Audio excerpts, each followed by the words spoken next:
Listen. If you do not understand white supremacy, what it is, and how it works, everything else that you understand will only confuse you. Now sometimes people say, well, you mean everything that I understand will confuse me if I don't understand racism? Yes, because racism is the dominant political and religious motivating force among the people of the planet in all 9 areas of activity: economics, education, entertainment, labor, law, politics, religion, sex, and war. That covers just about everything that any person, minute by minute, might be doing or engaged in any time of day or night, anywhere on the planet.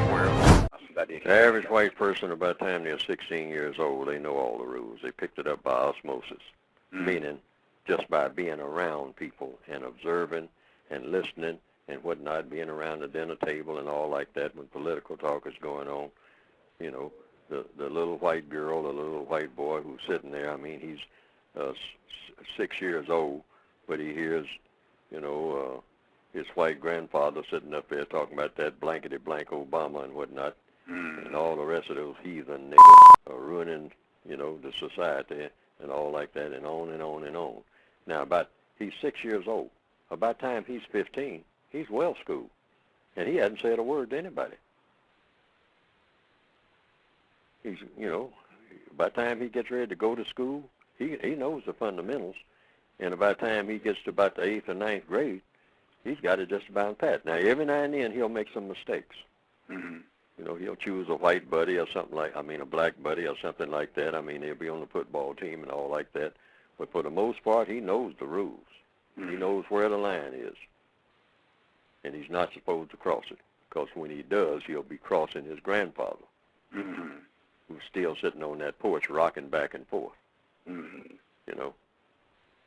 Now, boy, you know better than that. It's okay, you be nice and kind to the people. Don't call them names and all like that. But after all, don't forget, you're a white man now. You got to remember that. That means something. I didn't go all the way through the wars and all like that fighting for you to wind up being like them.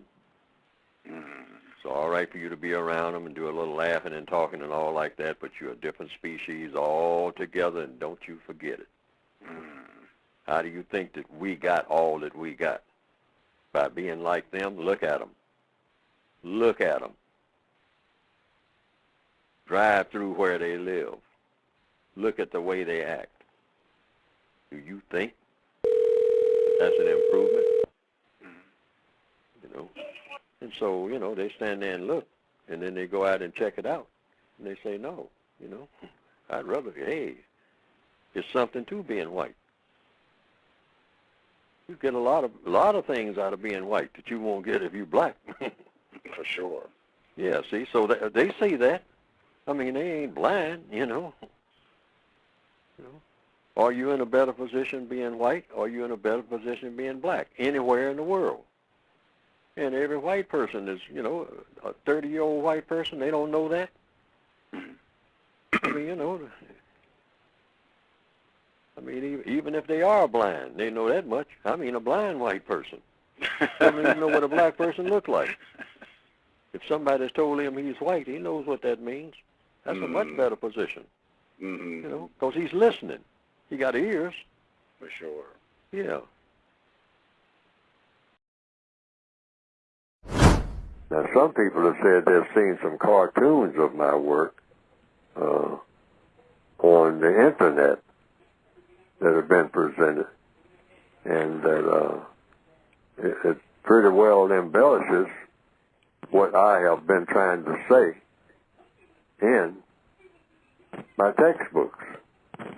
And to the extent that it does that, well, that has been, from what I understand, some people reported to me, a plus.